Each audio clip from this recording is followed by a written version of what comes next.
The Airbike looks like a motorcycle, but hints at flight.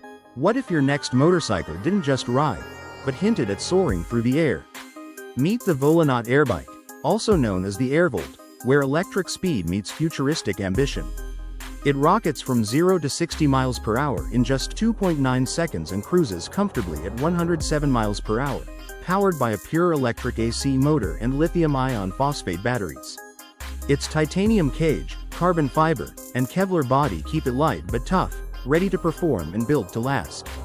The base model gets up to 51 miles of range in economy mode, or 21 in full-throttle street riding. Upgrade to the Deluxe, and you're looking at 162 miles economy or 53 miles on the street. Dual alloy wheels, advanced suspension, and a fully enclosed aerodynamic design make handling smooth and sharp.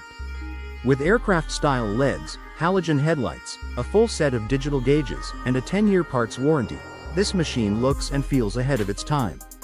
It's not road-approved yet, but the Airbike isn't just a ride. It's a bold look at what the future of personal transportation could become.